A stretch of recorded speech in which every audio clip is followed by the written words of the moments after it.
저는 지금 현재 현장에서 김영 플러스 강남, 그다음에 신촌, 노량진에서 영어과 논리 담당하고 있는 강사 김현정입니다. 반갑습니다. 올해가 얼마 안 남았는데 이렇게 큰 뜻을 품으시고 이 자리에 오셔서 또 반갑고, 또 현장에서 또 만나 뵀으면 좋겠다라는 생각하면서 제가 간략하게 이 편입 영어에 대해서 설명을 해드릴게요. 제가 학원에서 강의도 오래 했지만 지금 제가 상위권 전문 반을 오래 했기 때문에 이제 상위권 학교에 대한 궁금증이 많을 것 같아서 일단 어쨌든 편입 영어에 대한 전반적인 소개를 해드리고 어떻게 학원 커리큘럼이 이어지는지 설명을 해드리도록 할게요. 자, 제일 먼저 이제 수능을 보고 나면 뭐 대학교를 가시던 뭐 학점은쟁제를 통해서 학사를 따시던 제일 먼저 접하게 되는 시험이 공인영어. 제일 많이 아시는 게 토익, 그다음 탭스, 그다음에 미국 유학을 준비하시거나 뭐 교환학생 준비하시는 분들은 토플 이렇게 많이 들어보셨을 텐데, 사실 탭스나 토익은 이제 실용영어, 이제 프랙티컬한 쪽을 많이 강조하는 거라서 실제 회사에서 혹은 학교에서 어떤 영어를 쓰는지를 주로 평가 항목으로 두고 있고, 토플은 조금 학문적인 영어 많죠. 전공 과목이나 전문적인 뭐 심리학부터 정치학, 뭐 문학, 예술 이런 거에 두루 관련된 지문에 대한 내용이 많이 나오는데, 일단 크게 보면 탭스나 토익에 비해서는 토플이 훨씬 학문적이고 편입에도 도움이 많이 된다고 생각하시면 돼요. 근데 이제 편입 영어라는 건 이런 공인 영어 부분을 다 포괄하기 때문에 학생들이 편입 영어 하면 너무 어려워, 고시 영어야 이렇게 생각 많이들 하시거든요. 근데 보시면 아시겠지만 이제 탭스, 토익, 토플에는 이제 듣기와 쓰기 영역이 있어요. 그래서 한국에서 오랫동안 계속 뭐 외국에서 공부한 경험이 없으신 분들은 이 듣기 영역이나 쓰기 영역에 대한 두려움이 상당하거든요. 근데 편입 영어에는 상대적으로 이 듣기와 쓰기 영역이 평가 항목에 들어가 있지 않습니다. 그래서 어떻게 보면 한국 교육에서 계속 영어 공부를 해보셨다면 오히려 편입 영어가 더 수월하게 접근성이 있다라고 생각하시면 돼요. 물론 수준은 높죠. 편입 영어 수준이 수능 영어보다는 당연히 높습니다. 이제 우리가 보통 중학교에 들어가면 영단어 정도를 한 1,800개에서 3,000개 외우라고 하거든요. 그렇게 오셔왔을 거예요. 그리고 고등학교에 가시면 한 3,500개에서 5,000개, 이제 수능까지 가면 이제 10,000개 정도 단어를 습득하게 되고, 이제 대학교, 여러분들이 대학교 1학년 들어가서 교양 과목을 들으시잖아요. 그 과목을 영어로 된 글로 읽는다고 생각하시면 돼요. 그러면 어휘 수준이 얼마나 필요하냐면 30,000개에서 35,000개가 필요해요. 확실히 고등학교 수준보다는 3배나 뛰잖아요. 그러니까 이 어휘를 접하는 면에서 굉장히 다들 좀 낯설어 하죠. 왜냐면 수능 때 봤던 기본 어휘에 비해서 편입 영어 단어책을 딱 펴면 이 단어는 뭔가, 난 어디인가, 여긴 어디인가 이런 생각 들거든요. 근데 이게 편입 영어 자체가 오타가 났는데, 대학교 수준의 전공 선택 교양 과목을 원소로 읽고 잘 이해할 수 있느냐 이걸 보는 거기 때문에 영어 시험에 나오는 지문의 수준도 좀 높고 단어 수준도 높을 수밖에 없어요. 그런데 이 어휘라는 거는 사실 난이도가 없어요. 수능 때도 단어를 안 외우고 보면 다 어렵죠. 그죠? 전공 서적도 영어 단어 모르고 보면 다 어려워요. 사실 어휘는 난이도가 없어요. 그냥 모르면 어려운 거예요. 그래서 편입 영어를 아까도 설명을 해주셨듯이 10개월에서 13개월 준비하는 이유는 이 어휘의 낯설음이 너무 크기 때문에 그래요. 그러니까 이 어휘를 시험 보는 그날까지 쭉 꾸준히 학습해도 모르는 어휘가 나오거든요. 그래서 최대한 빨리 시작해서 이 어휘에 대한 장벽을 극복해놔야 그 다음에 문법, 그 다음에 논리, 그 다음에 독해 이런 식으로 언어의 지식이 확장이 일어나는 거거든요. 그래서 이 대학교 수준의 언어 수준이다, 편입 영어가. 그래서 어휘가 조금 어려울 수 있다. 토익보다 훨씬 학문적인 용어라 토익을 해보셨던 분들도 토익을 900점 이상 맞고 와도 편입 영어 단어책을 보면 어렵다, 이런 단어 처음 본다 이런 생각 많이 들어요. 알죠? 그런데 이제 각 대학들이 자체적으로 영어 시험을 내는데, 물론 고대는 톱탭스를 보고 뭐 동국대나 경희대는 토익을 받는 경향이 있지만, 결과적으로 대다수의 많은 학교들이 자체적으로 편입 영어 시험을 내기 때문에 이 편입 영어에 대한 공부를 최대한 빨리 시작하는 게 가장 좋은 전략이 될 수 있어요.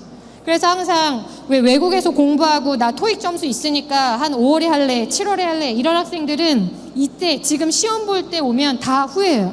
조금이라도 빨리 시작해서 어휘라도 좀 외워놓을 걸, 이런 생각 하거든요. 그러니까 결과적으로 어휘를 착 바탕을 깔아놓으면 다른 수업 듣는 건 그렇게 어렵지 않아요. 하루에 4시간씩 종합반 강의 들으면서 하루에 이렇게 담임 선생님이나 우리 학원에 좋은 커리큘럼이 다 관리를 해주기 때문에 공부를 안 할래 안 할 수 없는 분위기가 되거든요. 그래서 학습 커리큘럼대로만 따라오신다면 전혀 문제가 없어요.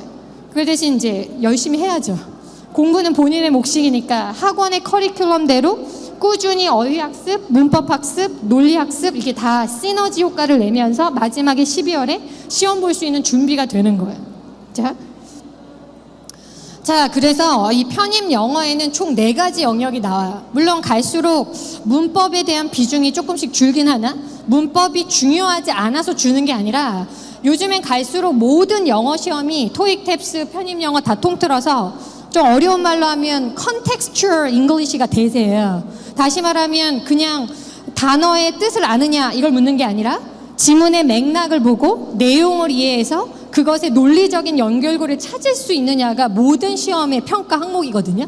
그래서 편입 영어에서는 총 4과목, 문법, 어휘, 논리, 독해라는 과목이 있는데, 이게 다 따로따로 떨어진 과목이 아니라 처음에는 학습을 다 따로따로 해서 시작이 되지만 그게 3월에 합쳐지고 5월에 합쳐지고 7월에 합쳐지고 9월에 합쳐지고 이게 커리큘럼대로 점점 점증적으로 단계가 올라가거든요. 그러니까 12월까지의 커리큘럼이 다 끝나고 나면 그때는 이제 시험에 대한 만반의 준비가 다 끝나게 되는 거예요.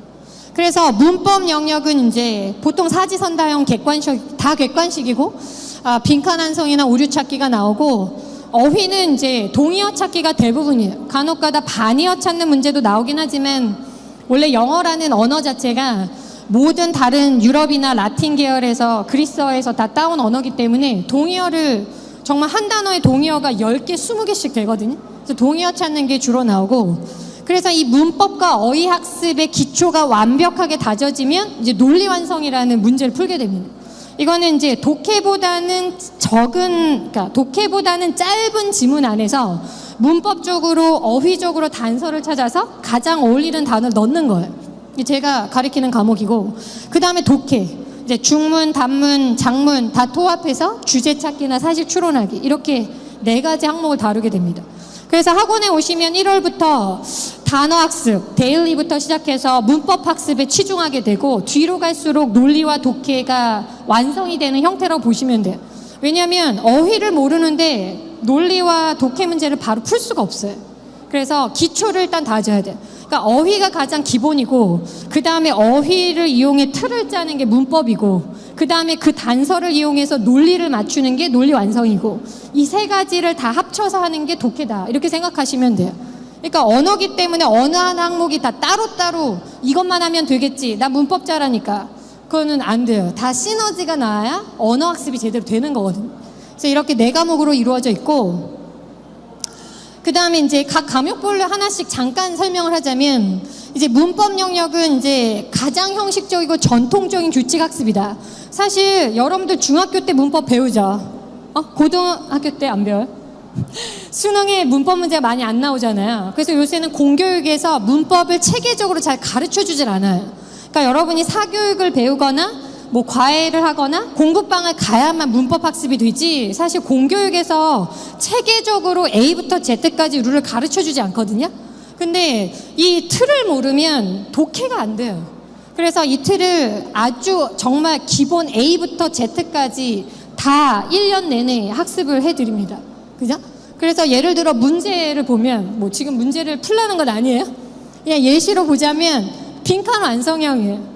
보기를 보세요. 토익 보신 분들은 아시겠지만 보기를 보면 똑같은 단어로 구성이 되어 있죠. 형태상의 차이를 묻는 문제가 나온다, 이렇게 생각하시면 돼요. 제가 예제는 하나만 가져왔는데 이거와 또 다른 문제 유형은 밑줄을 그어놓고 빈칸 없이 4개 중에 오류가 있는 부분을 찾아라 하는 문제가 나온다고 생각하시면 됩니다. 그래서 이거는 정말 주어 동사부터 시작해서 아주 체계적으로 학습을 해드려요. 예를 들어 저희 학생들 1월들에 오면 1월에 다 백지 상태거든요. 그러니까 영어 공부를 고등학교뿐만 아니라 중3 이후로 손을 놓는 애들 되게 많아요. 그리고 군대가 제대해서 뭐 한번 해보겠다고 오는 학생 너무 많고, 그래서 1월에 오면 다들 정말 백지 상태. 근데 우리가 성인이잖아요. 그러니까 중고등학생들이 백지 상태로 있으면 넣어주면 시키는 대로 다 하거든요. 근데 대학생들은 시키는 대로 잘 안 해요. 이게 내가 알아서 하면 되지 이런 게 강해가지고. 근데 차라리 백지 상태에 있는 게 훨씬 학습엔 도움이 되죠. 그래서 학원에서 처음부터 이 정통적인 규칙을 가르쳐 드리면 그거에 따라 단계별로 단원 학습, 데일리 테스트, 위클리 테스트, 모의 테스트 해서 확실하게 알고 넘어가도록 만들어주고, 단계별로 수준별로 테스트를 봐서 계속 레벨을 나눠드려요. 그래서 잘하는 학생들 계속 올라가고, 기초가 부족한 애들 계속 기초를 잡아주고, 이렇게 들어간다 생각하시면 돼요. 그 다음에 두 번째 과목이 이제 논리 완성인데, 논리 완성은 아까도 말했지만 문법 틀을 다져진 이후에 학습을 해야 되기 때문에 1월부터 바로 수업을 하기가 너무 힘들어요. 그러나 문법적인 구조 흐름 파악하고 논리적으로 적절한 어휘 고르는 거예요. 한번 풀어보실래요? 너무 어렵죠, 그죠? 근데 일단 보시면 별건 아니에요. 이거는 이제 낙관주의자들의 얘기긴 한데, 결국 낙관주의자들의 성격이 어떠하냐를 A, B, C, D를 보고 찾는 거예요. 자, A, B, C, D 단어를 보세요. 저기서 아마 D번의 슬러기시 정도 아시면 되게 단어 많이 하시는 거예요. 보통은 슬로우는 아시죠? 슬로우가 이제 여러분이 우선순위 0단어 이런 데서 보는 기본 단어라면 그것의 가장 학문적인 가장 높은 수준의 단어 슬러기시라고 생각하시면 돼요. 그러니까 얼마나 단어 수준이 다른지 아시겠죠? 그래서 이런 단어를 효과적으로 학습을 해주셔야, 일단 보기를 아무것도 모르는데 문제 풀 수 없잖아요. 그죠? 그래서 논리 문제는 이렇게 나온다고 생각하시면 되겠습니다. 자, 세 번째 이제 어휘, 그죠? 문제에 제시된 밑줄 친 단어 동의어 고르기인데, 아까도 말했지만 대학생 수준의 선택, 전공, 교양 과목을 원서로 읽을 정도가 되면 된다. 그래서 단어가 3만 개 이상이 필요해요. 그래서 정말 단어를 엄청 외우셔야 돼요. 이것 때문에 1월에 바로 공부를 시작하셔야 되는 이유가 사실은 어휘예요. 자, 그래서 이렇게 밑줄 친 단어의 동의어를 찾는 겁니다. 그래서 모멘터스가 이제 아주 중요한, 여러분 모멘트가 순간이잖아요. 그러니까 순간적으로 아주 중요한이라는 뜻이라서 B번이 답입니다. 이제 여러분 A번 정도는 아시죠? 파이널 정도는 들어보지 않으셨어요? 말할 수 없어요? 그래서 이렇게 단어를, 주어진 단어의 동의어를 찾는다 생각하시면 돼요. 독해는 제가 지문이 너무 길어서 가져오진 않았는데, 보통 이렇게 크게 봤을 때 주제 제목 찾기, 사실 찾기, 추론하기 이렇게 되어 있습니다. 근데 추론하기에 보시면 저기에 문장 순서 배열, 동의어 찾기가 들어가 있죠. 그러니까 독해 안에 문법 문제, 논리 문제, 어휘 문제가 다 같이 나온다고 생각하시면 돼요. 그러니까 독해 문제가 단순히 주제 찾는 것만 나오는 게 아니라 독해 안에 지금까지 배웠던 문법적 지식, 어휘 지식, 논리 완성 지식 다 본다고 생각하시면 됩니다. 네, 여러분들이 수능을 볼 때도 수능 영어에서 주제 찾기나 빈칸 채우기는 독해에서 평가 항목에 있는 거라서 문제 유형이 새로운 건 절대 아니에요. 단지 지문의 내용과 단어와 구조가 지식이 없어서 잘 받아들이지 않는 거지. 그래서 이런 종류로 문제가 나온다고 생각하시면 되겠습니다. 자, 그 다음에 이제 마지막으로 편입 영어 결론을 좀 내리자면, 아까도 말했지만 이 문법을 기본으로 구조를 파악하고 어휘로 문장을 완성하는 거라서 모든 4가지 과목이 따로따로 노는 게 아니라 모든 4가지 과목이 시너지를 내함으로 우리 종합반 커리큘럼이 딱 4과목으로 이루어져 있는 거예요. 그 이유가 그냥 뭐 과목을 쪼개서 이렇게 하려고 나눈 게 아니라 이유가 있기 때문에 이렇게 나누는 거고, 그래서 문법과 어휘를 하고 나면 이제 논리적 관계를 파악하게 되는 거고, 그 다음에 이제 더 전체적인 독해 지문의 파악으로 연결이 된다 이렇게 생각하시면 되겠습니다. 자, 그래서 여러분들 지금 할 일은 뭐냐면, 지금 벌써 아직 내년이 얼마 안 남았잖아요. 한 9일 남았는데 1월부터 나는 편입을 하겠다라는 생각이 있는데 너무 영어를 손 놓은 지 오래됐잖아요. 오래됐으면 아니 손 놓은 지 오래되지 않았어도 영어로 뭐 매일같이 30분씩 영어로 뭘 하지 않았잖아? 그러니까 그럴 때 여러분이 지금 할 일은 우선순위 영단어라든지 고교 필수 어휘라든지 수능 필수 어휘 집이 있어요. 서점에 가면 그런 게 뭐 없어도 1월부터 학원에서 자료를 배부하긴 하겠으나 만약에 난 지금부터 뭔가 준비를 해보겠다, 공부에 대한 내가 초석을 쌓겠다 그러시면 그 필수 어휘 책 아무거나 한 권 고르셔서 지금부터 학습을 시작하시면 좋아요.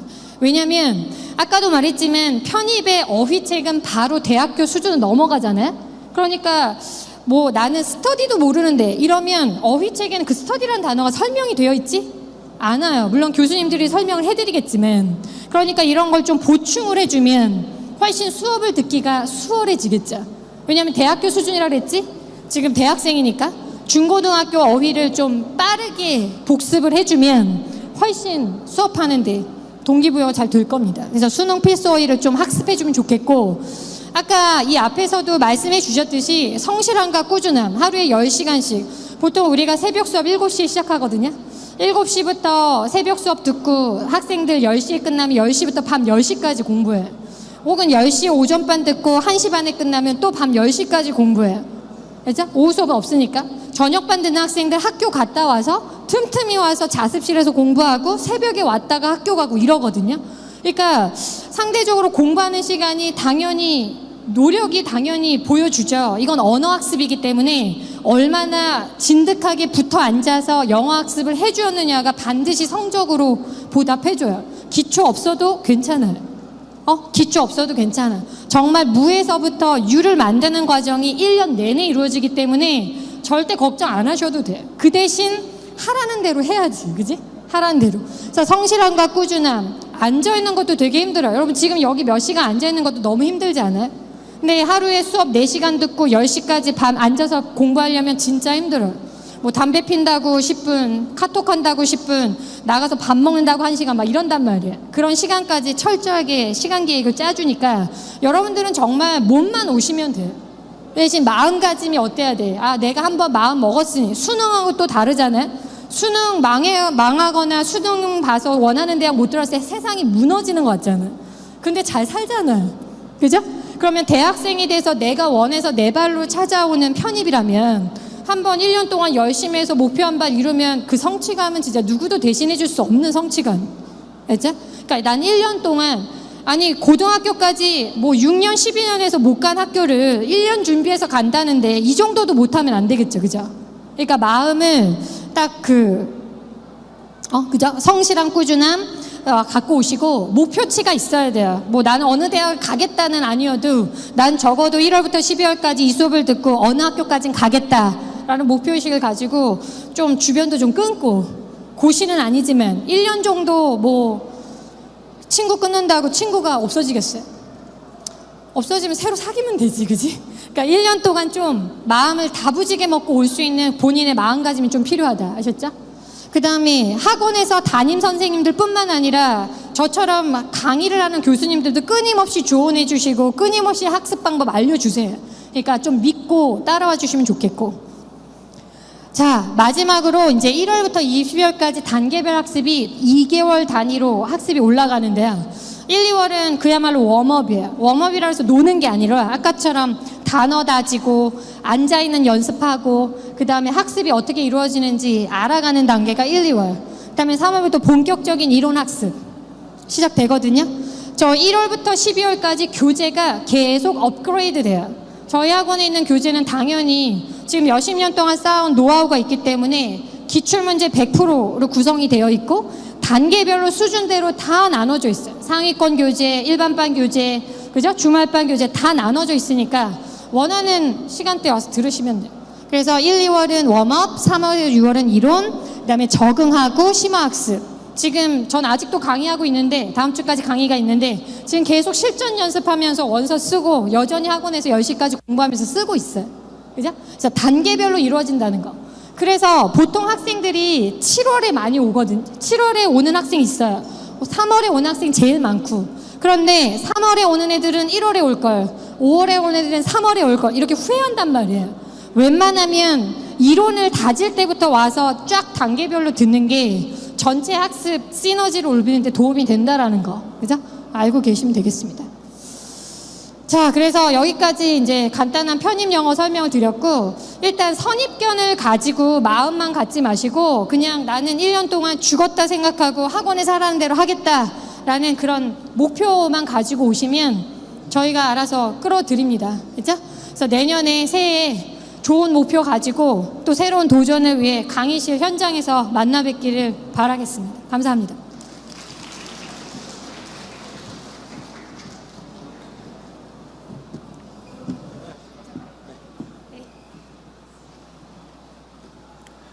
자, 강연 잘 들으셨나요? 지금 2부에 대해서 간략하게 정리하는 거 한번 보여드리겠습니다. 자, 찍으실 분은 찍으셔도 됩니다. 자, 보시면 편입 영어 왜 중요한가? 대부분 수도권 서울 쪽 대학에서 실시합니다. 편입 영어 성적으로 대부분 당락이 결정되기 때문에 가장 중요한 전형이기 때문에 그런 거죠. 두 번째, 편입 영어 성적 말씀드렸듯이 대부분 인문계열은 편입 영어 한 과목만 나옵니다.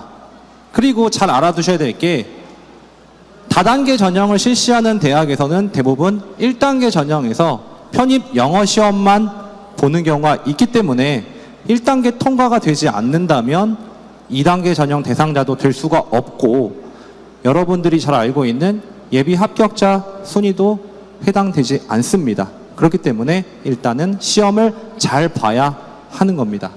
그리고 반복해서 말씀드리듯이 전적대 성적은 그렇게 중요한 건 아닙니다. 물론 내가 전적대 성적이 뛰어나면 좋겠지만 다들 출신 학교가 다르시기 때문에 편입학 시험을 실시하는 학교 입장에서는 동일하게 취급하기가 힘든 겁니다. 그래서 어느 정도의 기준점을 주고 확인을 한다. 여기 밑에 보시면 중앙대학교 보이시죠? 기본 점수 몇 점? 안 보여요? 77점 줍니다. 모집 요강에 써 있습니다. 2017학년도 모집 요강 중앙대 거 열어보시면 13페이지가 그쪽쯤에 이 기본 점수에 관련된 내용이 나옵니다. 실제로 요강에다가 썼다는 거는 공지를 했다라는 뜻입니다. 그렇기 때문에 100점 만점에 거의 80점은 다 주고 나머지만 조금 반영한다. 그렇게 이해를 하시면 될 것 같습니다. 마지막으로 공인영어 합격 점수, 1부에서도 계속 말씀드렸지만 보는 학교들 대부분은 서울 중상위권 이상의 대학입니다. 여러분이 이 만점 가까이 나오지 않는다면 합격이 불가능하기 때문에 잘 고민해 보실 필요가 있으실 것 같고, 만약 공인영어 점수 커트라인 그래도 알고 싶다라고 하시면 어딜 보시면 되느냐? 여러분들 서울시립대학교 들어보셨죠? 서울시립대학교 모집 요강 보시면 거기 안에 전년도 1단계 토익 합격 커트라인 학과별 평균이 있습니다. 여러분들 스마트폰 다들 있으시니까 한번 직접 확인해 보십시오. 900점 이하, 특히 일반 편입으로는 없다는 것을 알게 되실 겁니다. 학교에서 공지했으니까 잘 확인하시고 보시면 되겠습니다. 자, 그럼 2부는 이렇게 종료를 하도록 하고, 잠시 후 3부는 4시 정각부터 자연계열에 대해서 진행하도록 하겠습니다. 고맙습니다.